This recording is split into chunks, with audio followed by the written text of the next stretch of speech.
Video भी ले लेना।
लोकांचा पक्षप्रवेश झालेला आहे। आदरणीय संजय निरुपम साहेब आले होते आज नागपूरमध्ये, आमचे संपर्क प्रमुख आहेत। शिवसेनामध्ये आमचे नेते आदरणीय एकनाथ शिंदे साहेब आणि अभ्यासू व्यक्ती महत्वाचे डॉक्टर श्रीकांत शिंदे साहेब यांना प्रेरित होऊन मोठा झेंजी तुम्ही बघत आहात, हा मोठा झेंजी हा शिवसेनामध्ये प्रवेश घेत आहे आणि याला विश्वास आहे ठामपणे की हा शिवसेना यांच्या भवितव्य आणि महाराष्ट्राच्या भवितव्य ठरेल आणि आम्ही सर्वांच्या हक्कासाठी हमेशा लढत असतो। आज आम्ही गर्मजोशीने आदरणीय संजय निरुपम साहेब हे एक असे खासदार, हे माजी खासदार आहेत, आता संपर्क प्रमुख लाभले आहेत शिवसेनाला, जे तडबडात तुम्हाला माहित आहे संजय निरुपम साहेब होते तर आम्ही एक आशिष जयस्वाल साहेबांसारखा एक आमदार घडवला, आम्ही सुजित मोहिते पाटील सारखा खासदार घडवला, संघटना मजबूत केली, 12-12, 13-13 नगरसेवक निवडून आले नागपूर महानगरपालिका।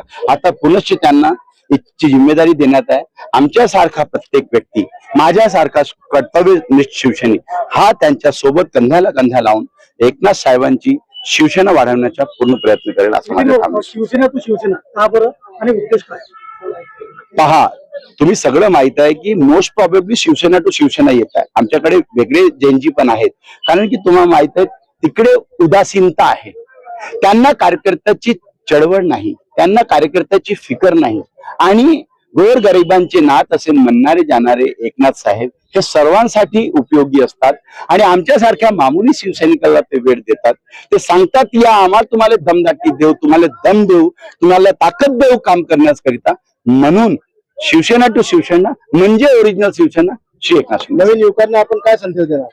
हे जेनजी आहेत हा भवितव्य ठरवतील। तुम्ही बघितलं ना काय झालं, आता जेनजी नाराज झाला तर रिक्षा मंत्र्याला इस्तिफा द्यावा लागला, म्हणून हा जेनजी भवितव्य ठरवेल महाराष्ट्राच्या अपितू भारताच्या। आम्ही जेनजी सोबत ह्या भारताच्या नवीन निर्माण करू, उत्कृष्ट महाराष्ट्राचे निर्माण करू आणि नागपुराला मजबूत करू। आपल्या मागे जास्तीत जास्त आता कामगार वर्ग दिलेला आहे आणि तो उपस्थित सुद्धा कामगार वर्ग आहे। कामगार वर्गाचा विशेषतः काय आहे? हा सर, एक विषय असा आहे की तुम्ही म्हणता आम्ही म्हणत, तुम्ही पण कुठे चॅनल मध्ये काम करता, प्रत्येक व्यक्ती कुठे कुठे काम करतो। शिवसेना जेव्हा बाळासाहेबांनी स्थापन केली त्यांनी सांगितलं की प्रत्येक व्यक्तीच्या हक्काची लढाई लढा, आमच्या असं आहे की यांना रोजगार द्या, यांनी रोजगार घेतला तर मग रोजगारमध्ये हे प्रताडित नाही झालं पाहिजे. कारण तू घरून खाऊन पिऊन हा सुखी असेल तर हा संघटनाचं काम करेल. म्हणजे हा शिवसैनिक आहे, जनता आहे आणि कामगार पण आहे. म्हणून आम्ही, कारण की कामगारशी त्याची रोजीरोटी जुडलेली आहे, पहिले त्याच्या पोटपाणी चांगलं झालं पाहिजे, मग त्यानंतर तो लढायला तयार होईल आणि संघटनाला बळकट करेल. हेच बाळासाहेबांनी मुंबईमध्ये केलं. त्यांचे आदर्श घेऊन हेच आमचे संजय निरुपम साहेबांनी मुंबईमध्ये टॅक्सीवाले, फेरीवाले, ऑटोवाले यांच्यासाठी केलं. तेच आम्ही इकडे नागपूरमध्ये करून ही शिवसेना बळकट करण्याचा प्रयत्न